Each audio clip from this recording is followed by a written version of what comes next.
It's like rainy and cozy outside. Nice. So I'm like embracing that. Very It is excited. so cold here. So cold. Yeah, I bet. It's like beyond a cozy, so I'm glad that you've got the cozy vibes today. Yeah, it's like just cozy or just warm enough where I can keep the window open and it not be like totally freezing. Nice. Nice. Yeah, with like a nice little blanket. It's like perfect. So comfy and warm. Hmm.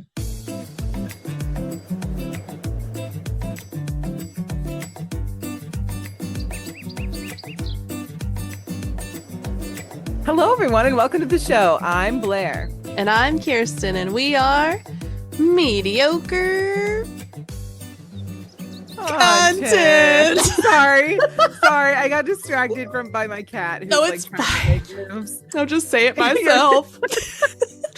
Well, everybody, I this like is didn't Kirsten, even. and it's just me. I'm sorry, I didn't. I like totally. I was like, I said my part. I'm done now. How does this thing work again? Oh no, Wow. we've been doing it for long enough. We Um, have. We have. Great. Well, anyway, since it's just me, I hope you guys had a great Valentine's Day. Welcome to the all week right. after. Yeah, welcome to the week after. Yeah. I hope all of you also got all the discount candy that you wanted. Yes. And sometimes they even have it like weeks after. So check like your CVS, your Walgreenses, Hmm. Walmarts. They've got it. So grab it. That's right. Oh, and also put that stuff in the freezer because if you put like Reese's in the freezer or like chocolate in the freezer, it's so good when you eat it straight out of the freezer. Speaking of things that are good out of the freezer, Chris and Okay. I went to that you just triggered something in my brain. Uh-oh. So yesterday Chris and I went to this golf event, and it was really fun. We walked around. He had a Hmm. great time. I got to drink some drinky drinks and be like the wife that was like pulled around the event. So it was fun. We had a great time. Um, and we took a shuttle to the actual like golf course because Hmm. parking was ridiculous, and then we took a shuttle back, and in the parking lot of where our car was, there were Girl Scouts selling Girl Scout cookies, and I'm like, first of all, Yeah. respect the marketing, because Indeed. all these people who are tired and want a little treat for the ride home, Hmm. you got them. You do. Second of all, um, you know, I love a good Girl Scout cookie. So of Yeah. course we got I guess they're called caramel delights now, or Okay. Samoas or whatever. Yeah, Yeah, like Samoas, whatever yeah. the coconutty ones are. So we got those. We also got Thin Mints, obviously. Obviously. And we put them in the freezer, and I'm so excited because Look, today I get to eat them. it's amazing. That's I what we know. did. I just say kudos to the Girl Scouts working through the winter, especially Mhm. where we are in the Northeast, because they are Mhm. literally outside every corner right now, every weekend, Mhm. selling the heck out of some Girl Scout cookies. Okay. Where are the Boy Scouts inside with their buttered popcorn? All right. That's right. These girls are on the streets for those cookies. On the streets. Yeah. And we also, so Tyler likes the tag-alongs, but now I think they call them peanut butter patties, but it's the same Yeah, thing. sure, yeah. I And don't know why then they changed. I I mean, I don't get why know. they changed the Samoa name because it's a little bit problematic, but Oh, the other ones, because it's like a native oh, group of Samoan. people. Yeah. Eh. Um, but I feel like Tagalong is a pretty like regular name. Well, also, so since they converted them to peanut butter patties, this has been the biggest debate. And people who are very passionate about Girl Scout cookies can let me know if my husband's on crack or not. Mm, But his whole thing is, first of all, they got rid of a row. So there used to be 5 rows, now there's 4. that is correct. And Yeah. then also they shrunk the cookie size down and you don't get as many per row, apparently. Hmm. Yep, that's And also true. the peanut butter to chocolate ratio has also kind of been a little miffy. So if you don't get the original boxes that say tag-alongs and you get the peanut butter patties, the newer ones, you're just like not getting the same experience, apparently.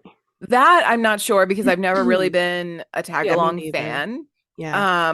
But I do know in the caramel delights and Mm-hmm. the mint Thin Mints, Mm-hmm. it's highway robbery is It what it is. is. And now they're But $5 a box. yeah, so ours, how much did we pay? We paid for 2 boxes, we paid $12. Oh wow. So y'all's are Yeah. $6. There's so Yeah. used to be like $4 a box. Here they're $5. There they're $6. Like Yeah. girls. Well, it's that Girls. California Ugh, economy, yeah. gotta make the money. Mixed with shrinkflation. I'm real sad about it. I know. I I don't even know. really eat Girl Scout cookies myself anymore, but it is sad to see. This is the first time I've actually purchased Girl Scout cookies since I would say like 4 years ago or something like Wow. that, just because the opportunity presented itself and it was Yeah. just there. But like typically we don't because it's dangerous, right? Like we came home and got rid of one box already. Yeah. Like Yeah. like immediately. We walked in the door, we're like Girl Scout cookies. Yep. Mm-hmm. Yeah. I mean, how can you not just eat an entire row of Thin Mints by yourself? I don't really understand I why you wouldn't do that. I know. It's like chips. Yeah, It's oh like my gosh. chips. Chips are my crutch. I agree. I agree. I guess we should have disclaimered that too, because if you don't have Girl Scout cookies, I'm so sorry. And we are experts on Girl Scout cookies, so. Are we? Oh I yeah. would not consider myself a Girl Scout cookie expert. I would consider myself a lover and fan, but Mm. not an expert. You know, one thing, so we got some for some of our friends that were asked, I think I don't remember who it was that asked for these, but they're like, "Oh, I want the lemon ones." They usually have like two different kinds of lemon ones. I have Uh-huh. never heard of these. They're like lemonades and they didn't have the other ones. Those are fairly new, I think. Oh, Like, okay. they were introduced within the last 5 years. Oh, all right. Yeah. Yeah. Yeah. Maybe we should do a podcast on the history of the Girl Scouts and Oh, Boy Scouts. 1,000%. I was just thinking the same Oh my thing. gosh. Okay, Add I'll it to put the it there. list. I'll add it Add to it the to the list. list. We'll do like a history of the Girl Scouts or like history of the Boy Scouts or something like that. So I just want to do the cookie. Like episode focused on the cookies, I feel like is perfect. history of Girl Boy Scouts. So we'll do like the first half could be like the Girl Scouts, their history and the cookies. And then the second one True. we'll give to the Boy Scouts and their popcorn escapades. That's right. Yeah. Okay. Well, anyway, I guess we'll do right. we'll do this one first though. Yeah, let's do this one. Shout out to you for like this lovely name that you decided to name it. The Thank you. Fungus Among Us. I thought it was love that good. so much. That's very good. Okay, so obviously we are not experts on anything. Kirsten's an expert on Girl Scout cookies, but I just learned that today, so I didn't know previous to this. If you have come to the podcast to get any kind of advice, we are not the place to get that. But we are the place to learn about things, and we encourage you to do your own research and let us know what you find afterwards. Yeah, same as always, Kirsten. Go with the good news now. I've got the good news. Go forth. Go forth. I shall. So today, one of our good news has to do with batteries, which we've actually talked about batteries when it comes to Tesla before. And I think, Blair, you still have your Tesla, right? Yes, I do. Yeah. So the great thing about batteries these days, whether it's Tesla or like the things you put in your TV remote, is the getting rid of them and like the recycling of them once their time is done on this earth. Because their time actually does not end on this earth. It's very toxic to get rid of them. It's very toxic for the earth and really sad. So obviously we're trying to fix that and our strive for always being proactive with our environment. And it sounds like we've got kind of a better horizon coming for batteries. So these are called solid state EV batteries, and they overcome safety and climate concerns of the lithium ion battery, which is what we use currently. And they also are able to charge faster and last longer. So even though they are also safer for the climate, they will also be less impactful over long periods of time as well. So these have emerged as a promising advancement that could revolutionize the electric vehicle industry and making EVs even cleaner and more sustainable than they are today. What is pushing this innovation are, of course, the drawbacks to the lithium ion batteries. They have limited energy storage. They are flammable, concerning. They have short lifespans and, of course, that really big carbon footprint due to the mining of lithium and other heavy metals. And they don't say it in this article, but also trying to get rid of them and like remove them from the environment is really toxic. Solid state batteries address many of these issues by replacing the liquid electrolyte in lithium ion batteries with a solid electrolyte, cutting the risk of fire and allowing for more storage. The solid state batteries have a low carbon footprint while providing these longer lifespans, so they're more durable and sustainable for EV options. eMagazine.com reported that solid state batteries use fewer materials and could reduce climate impacts by 39%, which is massive, compared to lithium ion batteries. Keep in mind, if these are being used in vehicles, that means your range for travel has also increased. So that's exciting. Our climate would significantly benefit from a move to solid state batteries, especially because EV sales are skyrocketing because everybody wants to be more climate friendly. Yes. So far, Toyota is actually one of the leaders in the race to develop these solid state batteries. After discovering a technological breakthrough in June, they said that this month they were accelerating development to launch solid state EV batteries with 10-minute fast charging and a 750-mile range. Wow. Huge. That's intense. That's like double. Exactly. Of course, we're still a little bit away from that. This is just a most recent finding, and they're still doing a lot of research around it. But Volkswagen, Hyundai, Nissan, and Honda are also in the development stage for these. So we're all kind of working together to try and find the best fit for this issue. Nice. In Taiwan, there's a startup called Prologium, and they have ramped up its gigascale solid-state battery factory for the delivery to electric vehicle manufacturers this year, with plans for a second factory opening in France. Other companies, Schaeffler, which works with Honda, Solid Energy Systems, QuantumScape, Solid Power, Scylla Nanotechnologies, Albemarle, and Ilka are dedicated exclusively to developing these types of batteries so that they can be mass produced inexpensively, because the other thing is, of course, cost. When something new hits the market, since it's not circulated, it's a lot of upfront charge and not a lot of profit.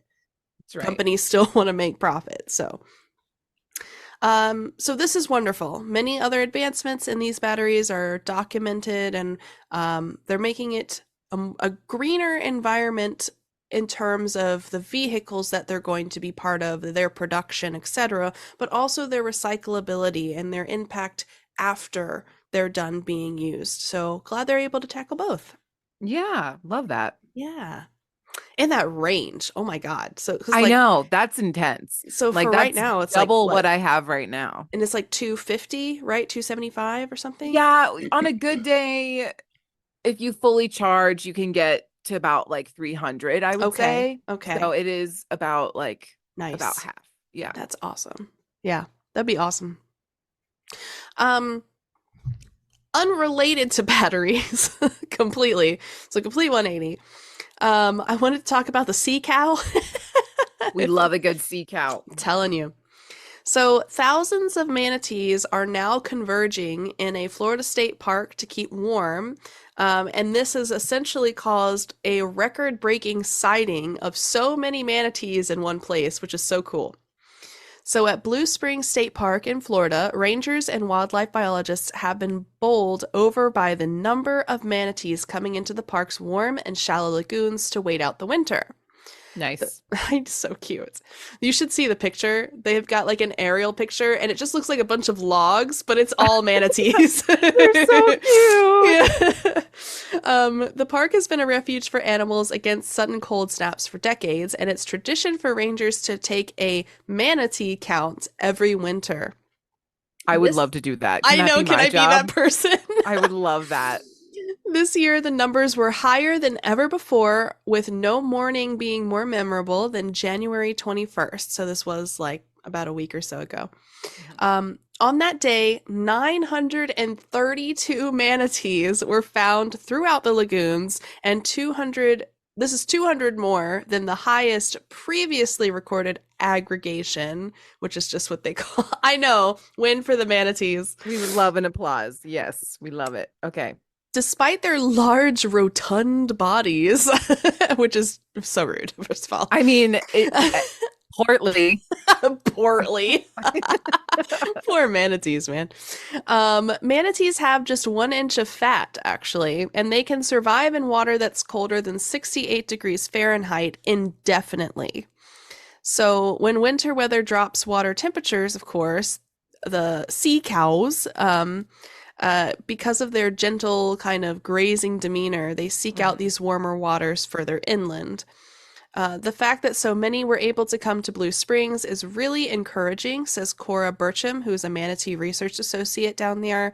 And talking with NPR, Burcham explained that it means that they have a good intergenerational understanding of their environment, increasing the odds of intergenerational survival from similar weather events. Because keep in mind, this isn't like, oh, it's gotten chilly, so they're migrating. No, it's snapped cold, and they're like, oh, and they just like, Gotta go. gotta get out of here. So With their big old flipper tails. it's so cute. So cute. So in general, across Florida, there's between 7 to 11,000 manatees. So, this is a significant increase from 50 years ago when they only numbered to about 1,000 there. So we have skyrocketed the number of the manatees there. I love that for us. I know, they're so Good job, cute. Florida. You did one thing right. They manage. Now, if we can only get the swamp puppies up. That's all I'm saying. Or those freaking iguana lizard things. Oh my gosh. I truly enjoyed living in Florida. I'm so excited because we're gonna get the warnings about the iguanas in the trees that are just I can't. I feel like we've talked about this on the pod before, but for those that weren't here, we're gonna bring it up again though. It's traumatizing. So funny. So I used to live in Florida, and we weren't in an area, thankfully, where iguanas were very prominent. We were on the west side. But on the east side, if there's like a cold snap there, the other thing that happens is you get what is equivalent to an amber alert or like a weather alert, but it's to prevent you from standing under palm trees where iguanas have essentially frozen because they're reptiles, cold, and reptiles they're are cold-blooded. Yeah. So they freeze and they can fall out of the tree, and they've literally knocked people unconscious before. And and these are like big reptiles. They're like at least 3 feet long, and probably, I would imagine, like 20 pounds at least. Also pretty solid. Yeah. So if you're ever in Florida in the winter, you may get that alert if you've got them on your phone. And just be careful, because they climb trees. That's just what they do. So they're hanging out. They're trying to get closer to the sun, so they're hanging on the branches. And if they freeze up, they just whoop. You might get knocked out by an iguana. Yeah.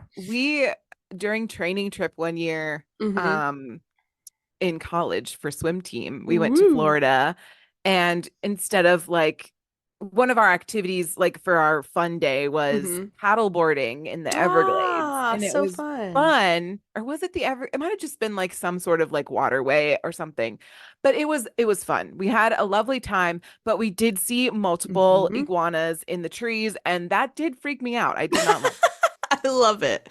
They're like, it's just like a squirrel in your tree here. I don't. Same. First of all, reptiles for me, if it's not a turtle, I don't want it. Like reptiles in general, I'm not a huge fan. Make reptile pod series. Oh my god. Anyway, that's the good news. Manatees, watch out for iguanas. We're going to talk about mushrooms. We're going to talk about mushrooms, and we're going to talk about the science part of mushrooms and how they have been integrated into our lives. And we're also going to talk about the trendiness of mushrooms in multiple ways in the second half. So stay tuned for that. So fun.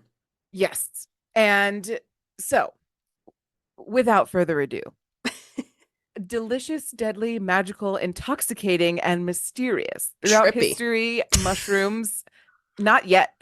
Darn it. Throughout history, mushrooms have gained many varying reputations, considered both food and foe.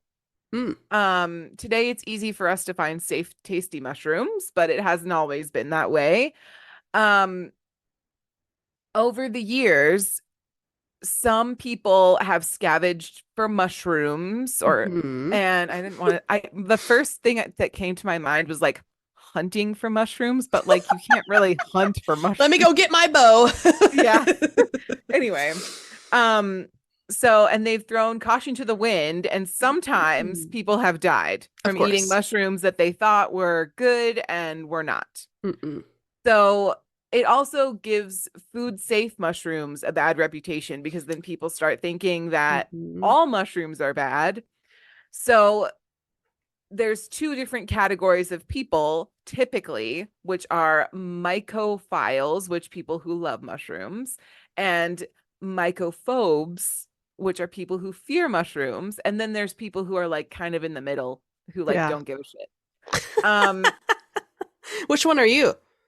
I would say I don't love mushrooms in food. It's not like my favorite thing, but I'll eat them if they're Mm-hmm. like in a salad or on pizza or whatever. Mm-hmm. Um, I also don't go out into the world and like try and eat mushrooms in my Oh yeah, backyard. no. Like Yeah. there's a lot of them here because the climate is more like Mm-hmm. northwestern vibe, so there's more like rain and like Yeah. fungusy kind of Mm-hmm. plants. So yeah, I don't know. It's not a I don't know. I Mushrooms agree. are fine. Yeah, I think they're Yeah. important, but I don't, they're not Yeah. my fave. I'm not seeking them out for a Right, snack. Yeah. No. exactly. So mushrooms are often lumped into the vegetable category, though most of us know they're actually a fungus, hence the title that Kirsten worked so hard on. Um, Today, the most commonly consumed variety is the button mushroom or the Agaricus bisporus. Yeah, Cute. there's a lot of scientific names, just I'm doing the best I can. You're doing great. Um, which makes up about 40% of the mushrooms grown around the world. Okay, so the button mushroom, very popular. The name mushroom has been given to over 38,000 varieties of fungus that possess the same thread-like roots and cap. It's got a hat. It does have a hat. And it's so cute. So cute. These threads, sometimes referred to as gills, Ugh, less cute. which yeah, not as fun. Hate that. Not as fun. Are responsible for giving mushrooms like portobellos their meaty taste and texture. Mm. As air passes through the threads, moisture evaporates, giving the mushroom a rich hardiness that you can sink your teeth into. Who wrote this article? It was like a food blogger. Oh, okay. Yeah, there it is. Okay. I really like it. Yeah. Wow. I was like, this seems really like fun. Yeah, this is more of like a blog style. I love this. I love it. Yeah. Yeah. I don't love gills. Neither do I. Everything else thus far has been okay. Yeah. A great deal of mystery surrounding mushrooms stems from their association with poisonings and accidental deaths. The famous French philosopher Voltaire was once quoted as saying, "A dish of mushrooms changed the destiny of Europe," and he was referring to the War of Austrian succession that followed the death of the Holy Roman Emperor King Charles VI. The king's untimely demise may have been a result of eating amanita or death cap mushrooms. On the other hand, mushrooms have also been praised for their medicinal properties thanks to their heavy dose of protein, potassium, polysaccharides, which contribute to a healthy immune function. Of course, you can't have a conversation about mushrooms without touching the intoxicating variety through which is Kirsten's favorite, Trippy! through which we may associate hallucinogenic mushrooms with the culture of the 1960s. Archaeological evidence suggests that these types of mushrooms served religious and spiritual purposes in centuries earlier. Call them what you want. Siberian shamans and Vikings are believed to have consumed hallucinogenic fly agaric Amanita muscaria mushrooms. during religious ceremonies. According to the Mixtec Vienna Codex, which is 13 to 15 centuries AD, mind-altering mushrooms were used in religious ceremonies in ancient Mexico. Roman Catholic priests, here we go, Woo. also observed and recorded the consumption of hallucinogenic mushrooms by native peoples after the conquest of Mexico in 1519. Now, my question is, there's only one? well, so after the effects of mushrooms had worn off, the natives would discuss their visions of the future. And like, my question is, are the Roman Catholic priests, they had to be partaking in the mushrooms as well. Oh, absolutely. They Are you can't kidding? just like sit there and be like, we're just gonna watch these No natives one. do this. Like, No, they would be no. like, well, I want to see the future. Right. You know, like I want to talk directly to God. Right. Yeah. So we know now that these effects were not caused by magic, but rather the psilocybin found in some mushrooms, which is like the neurotoxin Oh, that great. like causes the hallucination. That's like great. Also, I want you to know that they're not my favorite because I'm doing mushrooms, but they're my favorite because I enjoy the stories around people doing the mushrooms. I was going to be clarifying that. Yes, Yeah, it's because- totally fine. But Yeah. also, I feel like mayhaps does Sela, how do you say it? Psilocybin, does that have long-lasting effects for how long you do those, since it's technically a neurotoxin? I did not get that far. I use the term neurotoxin loosely. I don't Sure. think that I don't know if that's correct, but I'm assuming that if it's a Hallucinogenic. hallucinogen, I'm assuming it's like a neurotoxin or something like that affects your brain, right? Yeah. Are you looking it up? I am. Good. I am. Because that's what I was going to do next. It's considered a psychedelic. Psychedelic. That's the word I was looking for, Okay. not neurotoxin. Sorry. No. Sorry. It's, Yeah. I mean, it's, you know, I don't know.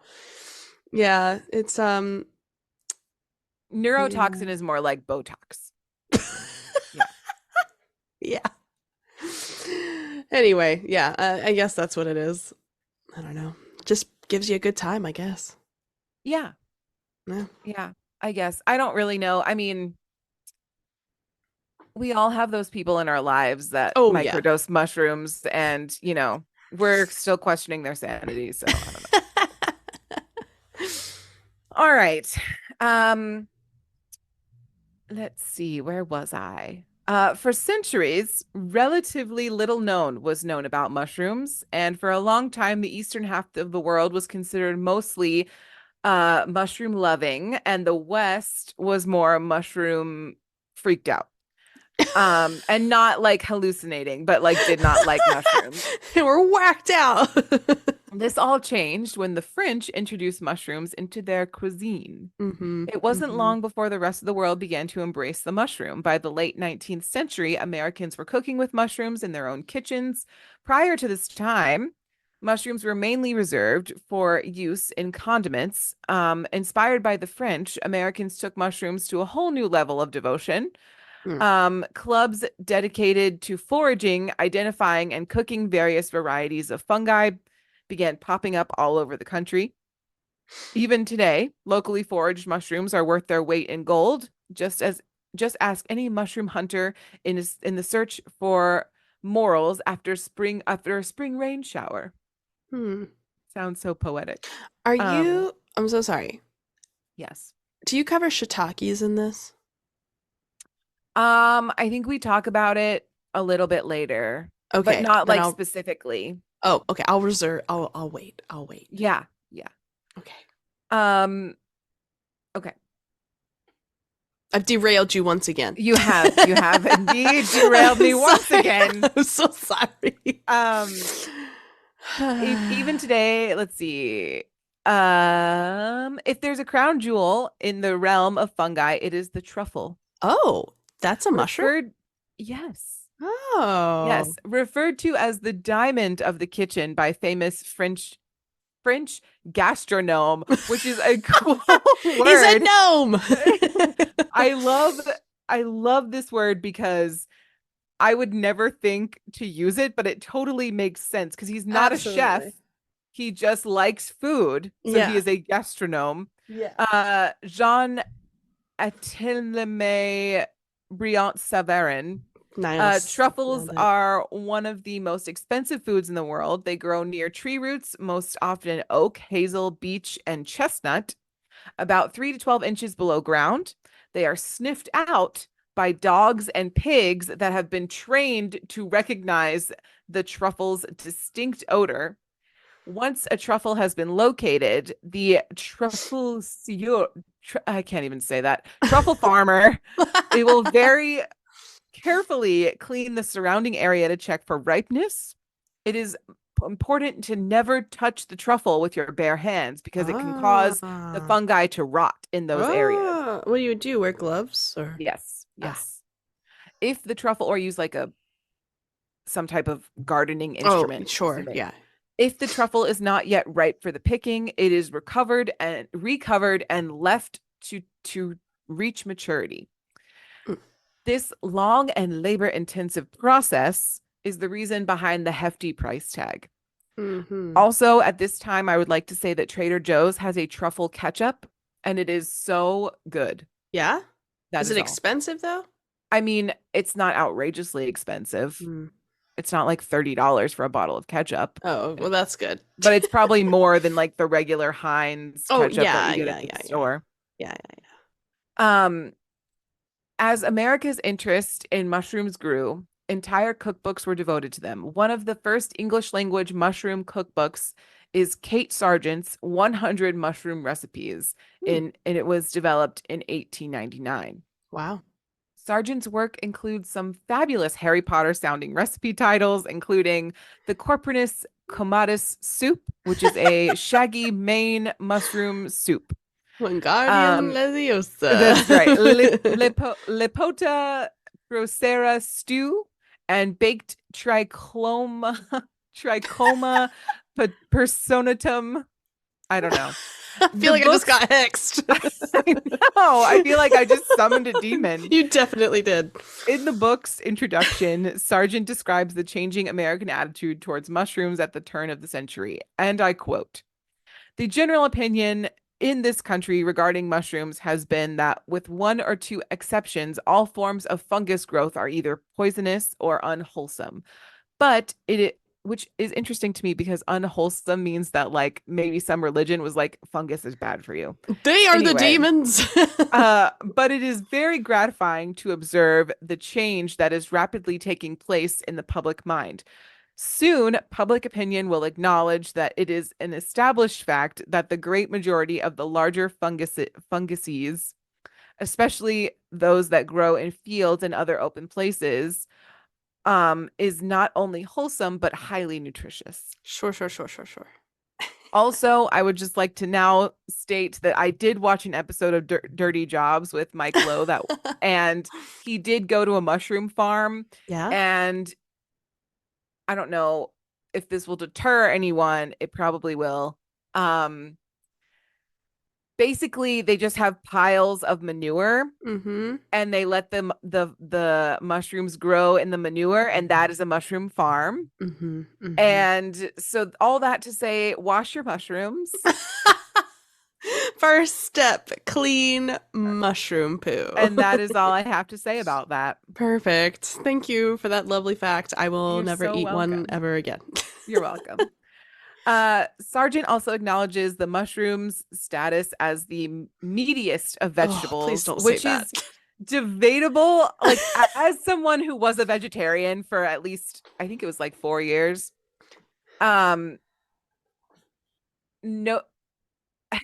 no mushroom, like, you know how they have like the portobello mushroom burgers it's and just stuff. not the same. It's not the same. And It's I not wouldn't the even say same. meaty. And the texture is not, it's like slimy. Yeah. It's not depending on the meaty type at that you all. get, like it's not. Yeah. I would not categorize meat as rubber and slightly slimy texture. Yeah. So I don't know. Maybe I just haven't had like a good like mushroom experience when they're trying to like fool it as Yeah. meat. but I don't know. Anyway, um, let's see. So mushrooms are considered meaty vegetables. And it seems that Sargent was ahead of her time. Today, many vegetarians replace beef in their hamburgers with a seasoned roasted portobello cap. It's fine. I don't Yeah. know. It's Mm, not my favorite. Even though I think that the Impossible and Beyond burgers are like way worse for you in terms of like processing and all that kind of stuff, it still tastes way better it does. than a portobello mushroom. That's all I I have would to say. prefer a spicy black bean burger over a mushroom burger. I agree. I agree. Because I feel It's- like the spicy black bean has more of that meaty texture than a mushroom yes. does. I would also say that's true. Yeah, I agree. And sometimes even like the veggie burgers that are just like soy protein Oh yeah. and, Mm-hmm. you know, whatever else they put in it, probably Yeah, like broccoli and edamame or sure. whatever. Those are good too. Yeah. I would Yeah, take that over a mushroom cap any day as well. agreed. Yeah. So we are not fans of the mushroom burger here at Mediocre Content Podcast. Sorry about it. Yeah. So some of the earliest American mushroom recipe preparations were for mushrooms baked on toast in cream sauce, which actually doesn't sound that bad. Mm-hmm. In the studies of American fungi from 1911, Sarah Tyson Rower suggests baking the mushroom under a glass bell. The bell was then lifted at the dinner table so that the eater could get the full aroma and flavor of the mushroom. If you like to make similar vintage mushroom recipes with or without glass bell, try this one from Cooking Club magazine, published in 1908. I will not be including that. I am so sorry. I didn't realize that was in the article. Um, but you can find that recipe online, I'm sure, somewhere. Do mushrooms smell? Yeah, in the wild. Oh, okay. Yeah, I know. So it's like I've never opened a I package of mushrooms and been like, "What is that smell?" I firmly believe that Americans don't know how to do mushrooms very well. When you say it like that, it's a bit strange, but yeah, sure. You know what I mean? Like cook mushrooms for I'd say we're pretty good at consumption, it. not the drug kind. But we'll get to that. We will Okay. get to that. And All I have right. something to add to that too, which will Oh, be fun. okay. Okay. Okay. All right. So we're gonna take a break and then we're gonna talk about what mushrooms you can eat and ones you probably shouldn't eat and ones that will give you the hallucinogens. So stick around. We'll be right back. Hello. This podcast is sponsored by the Tooth Fairy, Santa, the Easter Bunny, Dracula, the Keebler Elves, Jack Frost, Bugs Bunny, Winnie the Pooh, Bigfoot, and the Loch Ness Monster. Thank you for your continued support. If you are interested in sponsoring mediocre content, please contact us by owl or seance. No, but really though, you can contact us at mediocrecontentpodcast@gmail.com, on Twitter at mediocresquawks, or Instagram at mediocrecontentpodcast. Also, if you like these fake ads, or if you're sick of them and want real ads, rate us 5 stars wherever you listen to podcasts. Now back to the show. Welcome back to Mediocre Content Podcast. We hope you enjoyed the ad. Okay, so mushrooms are, just for another definition, are the conspicuous umbrella-shaped fruiting body of the of certain fungi. I want them to call me that Typically- too. My fruiting body. Creepy. Going through puberty, fruiting body. Oh my god. New what was the class called? Like I forget what it was called education. Health education. Yeah. Yeah. Sex ed. I Sure. don't know. Nobody calls it that. Nobody. Okay, so typically fungi in the order of are agaricales, agaricales. Sounds like a Greek Yeah? philosopher. I know. In the phylum Basidiomycota, which was way easier to say somehow. But also some of the other groups. So that's typically what we'll be talking about, like those Yeah. those Yeah. particular ones. if you don't know what a phylum and order are, then go back to your high school biology class. They will tell you. Indeed. Um, Popularly, the term mushroom is used to identify the edible sporophores. The term toadstool is often reserved for inedible or poisonous sporophores, which makes sense because that's what the witches use. The witches use toadstools, Witches, and they please are confirm. poisonous. Yes. Please reach out and confirm which ones you're Confirm. using. You are using the toadstools, which are the poisonous ones, and the Or you edible use, ones or are using the fruiting mushrooms. body. Just so you guys know, that is how we're determining that, and that is the scientific way to determine it. Is if a witch uses it, And then it is a toadstool. then it is toadstool and poisonous. Witches, please confirm. There is, however, no scientific distinction between the two names, and either can be properly applied to any fleshy, fungus fruiting structure. The fact that you have used meaty, fleshy, slimy, fruiting body, and gills in That this is- podcast. Disgusting. Where Get out are your we? bingo cards now. This wasn't on mine for sure. This is the language that is used in popular media / Popular. scientific articles about mushrooms. Okay. Well, I need to have a talk This is not with them. my language. All right. The next thing you're gonna hear me say is moist, so get around for that. Oh God. Oh, Get please ready. hold me. All right. So edible mushrooms. Commercially important edible mushrooms include portobellos,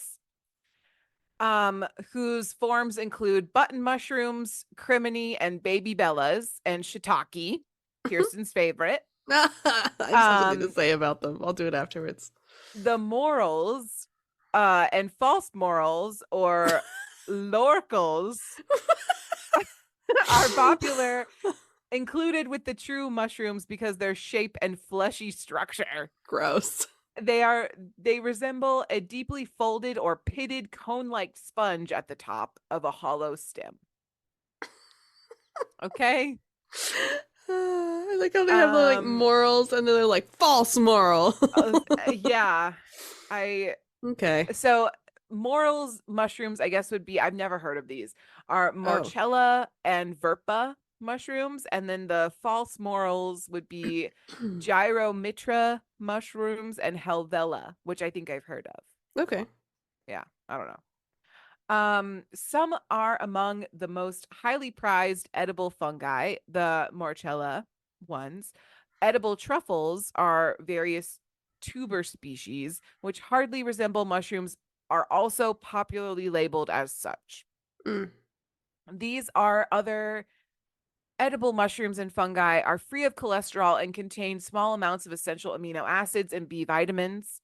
However, their chief worth is a specialty food of delicate, subtle flavor and agreeable texture. So that was edible truffles, I think, is what they're talking about. So like agreeable texture. Mushrooms, yeah, I don't know. I'm not. The texture is what gets me. Yeah. By fresh weight, the common commercially grown mushroom is more than 90% water, less than 3% protein, less than 5% carbohydrates, and less than 1% fat, and about 1% mineral salts and vitamins.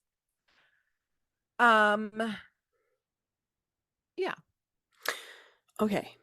So now tell us about the shiitake mushroom. I have to tell you this because I didn't know this, and apparently this isn't common knowledge, but I don't eat a lot of mushrooms, so why would I need to know this? I don't know.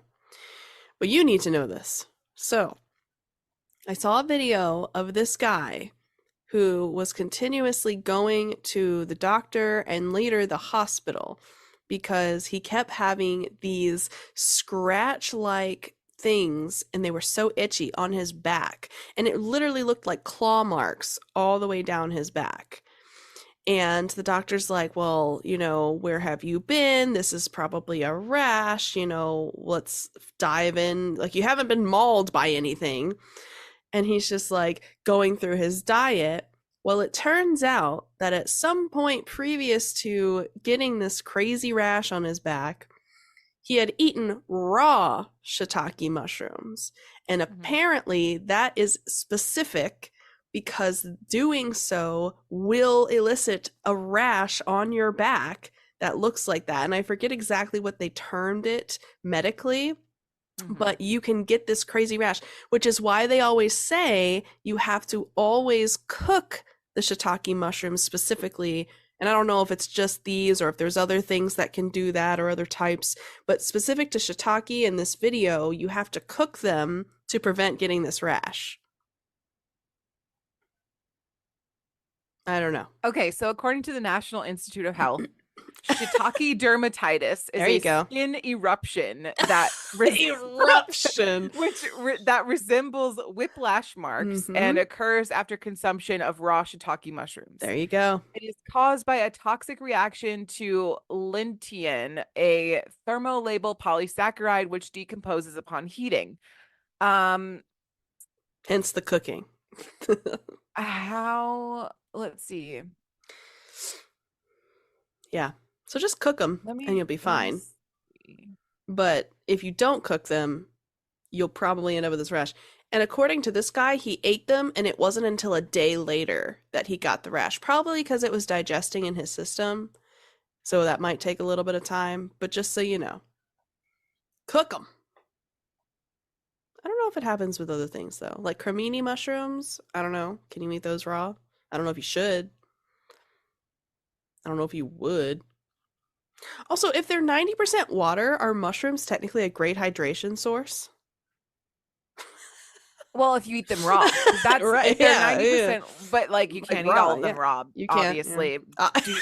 Don't do the shiitake ones. We just talked about that, so I don't know. Maybe we should ask, like, what mushrooms can you eat raw? That's probably a better question. I'm looking it up right now. Oh my gosh, you're a genius. This is live editing as we speak. Okay. For many commonly consumed varieties of mushrooms like button, oyster, and shiitake mushrooms, eating them raw is generally considered safe, even if they're easier to digest when cooked. That's what Urban Farmit said. Yeah. You know what? The digestion is definitely something to consider because, like, it's harder for your body to digest raw vegetables, which is why if you have like a gastro issue, you should always cook your vegetables because they're easier to break down. Yeah.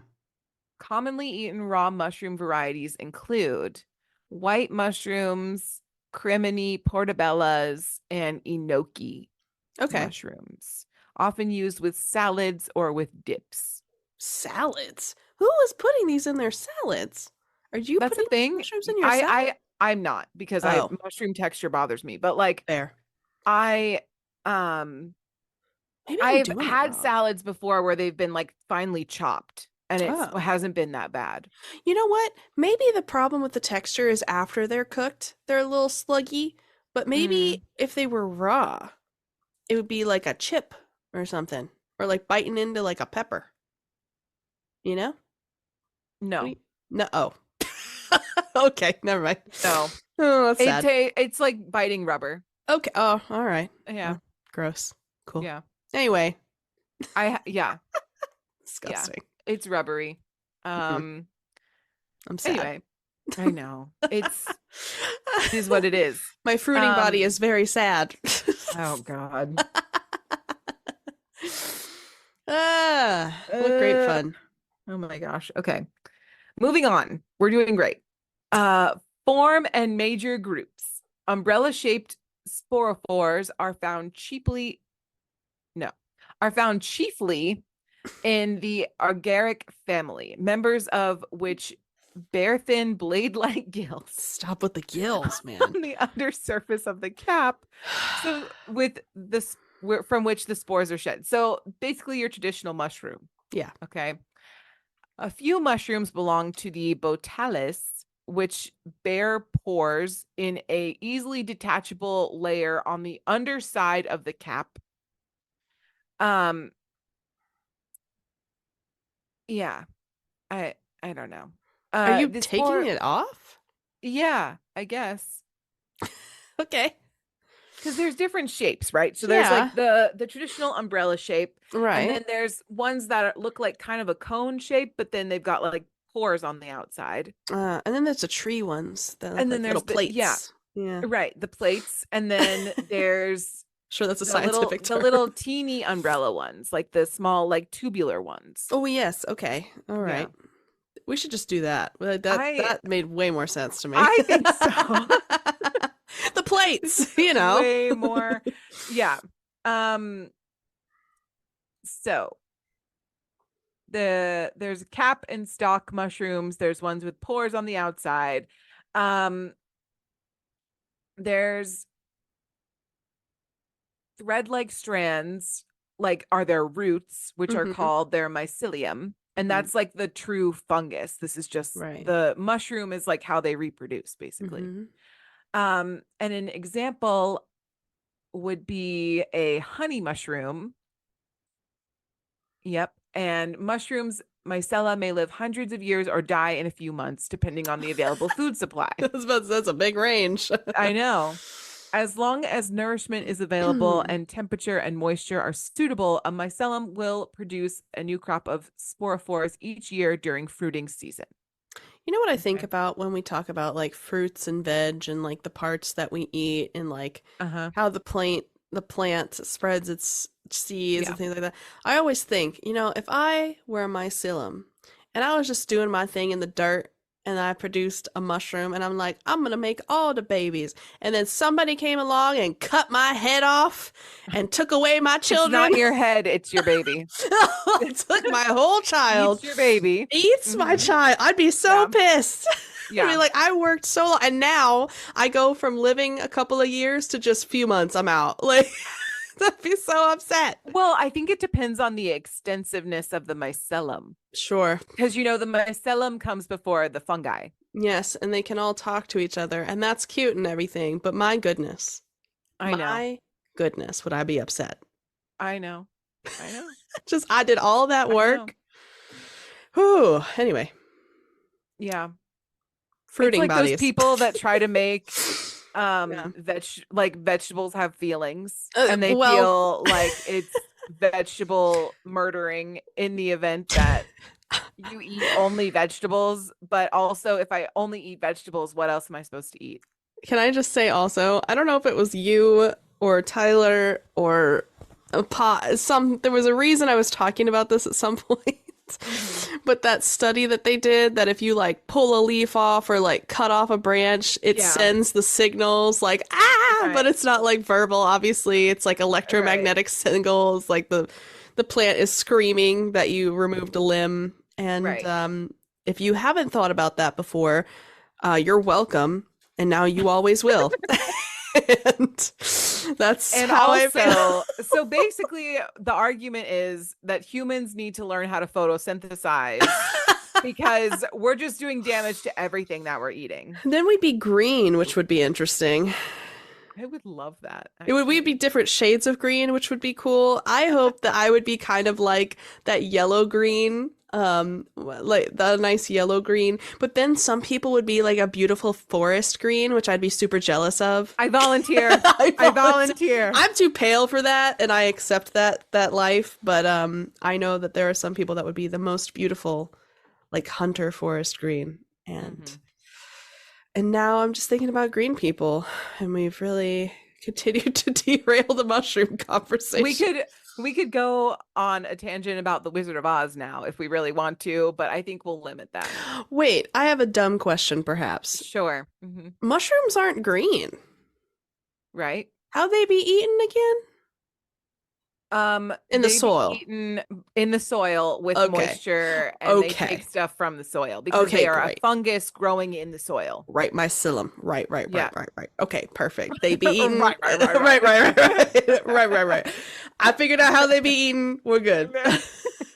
No chlorophyll. Because Got they it. are a fungus, not a plant. Correct. They're Yeah. yep. It's kind of hard to get that sunlight in the dirt, so That's correct. or in a poo patty for that matter. Oh, geez. All right. What a fun pod. I could have brought poop into this, but I didn't. I could have, but I didn't. But I feel like there's a place for poop in every pod. A poop in every pod. Alliteration is fantastic. Sorry about that. Anyway. You're not. It's fine though. All right. So fruiting bodies or something. I don't know. Fruiting body. All right. So there's a bunch of other different kinds of mushrooms, like hedgehog mushrooms, Aww. which have teeth and spines or warts under the surface of the cap, which sounds terrifying. And there are shelf fungi, which is what we were calling the plate fungi earlier, which grow in the side of trees. So fun. In the forest. Very cottagecore, very cute. It is very cottagecore. They have tubes under the cap, but they are not as easy to separate, easily separatable. They are not an easily separatable layer. There we go. Okay. Polyspores usually grow on living or dead trees, sometimes as destructive pests. And many of them renew growth each year and thus produce annual growth layers by which their age can be estimated. Oh, that's kind of cool. It is cool. But it's definitely not good for the tree. Oh, right. But sure. I think if the tree's already dead, like if it had fallen over, I think it's a good way to like break down the tree, right? A lot of fungi are used to help break down dead plants. And dead things in general. Did you see that they discovered a bacterium that's breaking down the radiation in Chernobyl? I did. That's so cool. Bacteria is insane, man. Bacteria is insane, which is different from fungi. Just putting that out there. Which is different. And we talked about like extremophiles and like the space series and stuff. Like these, between funguses and bacteria, there's some really crazy things that they can do. It's true. It's true. So, and also some examples of these are dryad saddle, the beefsteak fungus, and the sulfur fungus, the artist fungus, or and species of the genus Tramites. Cute. Yeah. So then there's the club fungi, which are shrub-like, or coral-like in growth habit. The cauliflower fungus is one of them. There's a lot of scientific names for these, by the way, but I just can't. No, it's a lot. Struggle through them. So the cauliflower fungus has flattened clustered branches that lie close together, giving the appearance of a vegetable cauliflower. But different. So please don't just mistake don't eat it. Don't eat it. Yeah. And then there are the cantharelloid fungi, which are club, cone, or trumpet shaped. And they have an expanded top bearing coarsely folded ridges along the underside and are descending along the stalk. So some examples include the highly prized edible chanterelle mushroom, the horn of plenty mushroom, puffballs, which if you've seen, I think a lot of people have seen those because they just grow in the ground randomly. They're fun to like kick. Yes, they are. And again, if I were mycelium and somebody kicked my children.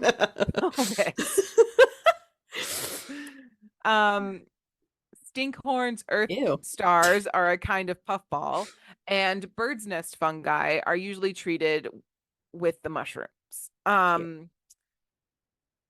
Yeah. Nice. And those are like unusual forms of fungi. There's also like the jelly fungi and the ear fungus, which sound terrible, honestly. But yeah, if you want to look up pictures of those, I would recommend it. They're kind of crazy. So yes, that's a very rough like outline of the different types of fungi. Um, and now we're going to talk about the mushrooms in pop culture movement, which is like, well, it's not really a movement, but like, I feel like every day I look on Pinterest Mm-hmm. or, Instagram, and there's like mushrooms Everywhere, and literally. cottage core and all Yeah. that stuff. And that's honestly the reason why I wanted to do this podcast, is because I wanted to talk about that a little bit more, but there's not enough on it to like make a Yeah. full podcast. So you guys were stuck with all the other stuff. So I'm sorry about that. Enjoy. I feel like we did a good job. Thank you so Yeah, much. yeah, it did a great job. I think we did all right. It's all right. So anyway, when I'm looking up mushrooms, I just typed in mushrooms to Google. First thing that comes up is microdosing mushrooms. Like there is no like, this is a mushroom from the Encyclopedia Britannica. No, it's we like, know what you this want. is how we can buy mushrooms to microdose. So that's very popular, and apparently it's like a millennial thing. Yeah. I don't really know. Sure. I don't know. I'm not in that Me neither. vein. No judgment to people who are, like, good for you. I've heard a lot of people have a lot of success with their like treating their mental health with that kind of Sure. stuff. Not for me. Yeah, not for me either. And do your own research on that and go from All there. that. Godspeed. Yeah.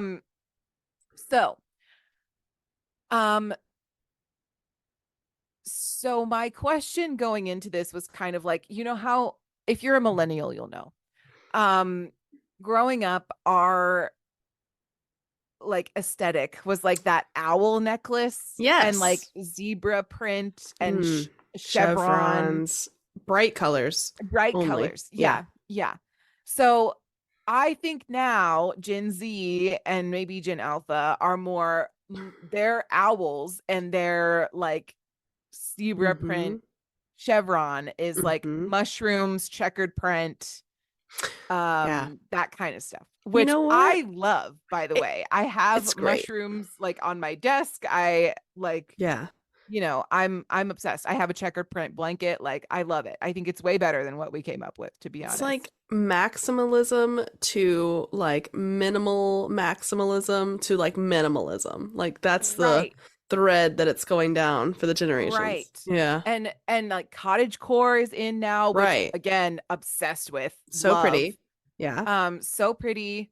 Definitely like loving the Nancy Meyers, like, cottage, beach cottage vibe, so when young people were obsessed with pineapple. So I guess millennials also, based on these articles, which I missed the pineapple thing, but apparently millennials were like obsessed with pineapples as well. From my understanding, pineapples mean something else, and I was not a part of that. Yeah. So no. So I don't know how that developed. If you know, but like I did not. I don't understand. I don't know. Anyway, I don't even like eating pineapples. They're disgusting to me. Yeah, I don't understand how we. I don't know. Anyway. So mushroom shaped everything is having its day with the fungi on lampshades, candles, and rugs. You could fill a whole street with over 9,000 results for mushroom decor available at Target specifically. Wow. Which includes figurines, Christmas ornaments, and prayer flags. Prayer flags? I guess. I don't know. Okay. All hail the gills. So gross. Blame it on legalized psychedelics or an interest in cottagecore, which fetishizes country living, weirdcore, or the internet aesthetic of things that look confusing, disorienting, or purposefully ugly is also a Gen Z phenomenon. And what's more weirdcore than a mushroom trip? So this article is weird. I don't know. Over the past few years, it's clearly written by like Gen X or something. For sure. Over the past few years, Gen Z has overthrown millennials as the arbiters of what designs trends young people consider cool. Millennial gray and millennial pink are out, and Gen Z staples like wavy checkerboard prints and mushroom lamps dominate the zeitgeist. So all that to say, this article makes the point that Gen Z and millennials are more alike in terms of like the trends in which we have gravitated towards, and I will make that argument now. So right this moment. according to TikToker, Reeves Conley, Mhm. he has a viral video that basically says the Gen Z version of chevron is the checkered pattern. And he Okay. makes a lot of these other different comparisons, which I thought was really cool.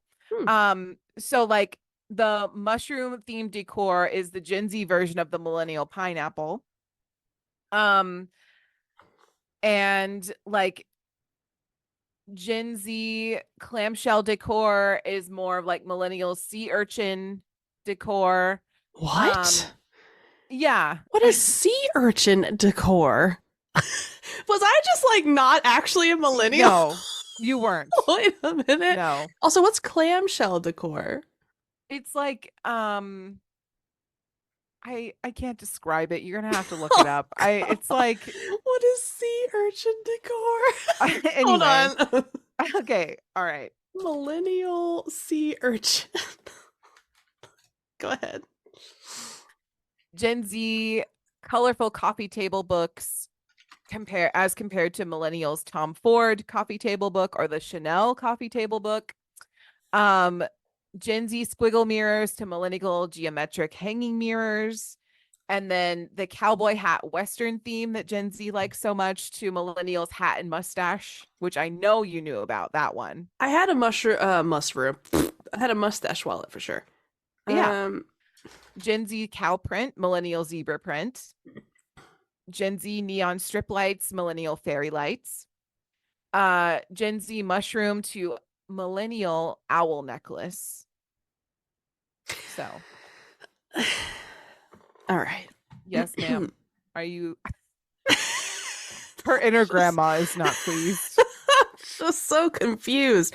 I think when they say sea urchin decor, yes, there were sea urchins. I never had, you know what it is? It's just seaside trends, right? So if you enjoy, for example, like that seaside beach aesthetic, then it probably went from like large pieces with like fish and sea urchins and dolphin statues to like nobody wants your input on this, to putting like more minimalist sea designs, like more white out, more muted colors, more simplistic looking but beach-esque designs. Yeah. I don't remember pineapples being a big thing. I don't either. At all. I don't either. I'm wondering where they got that. I remember a lot of these. I don't remember. The only one I don't remember is the pineapple.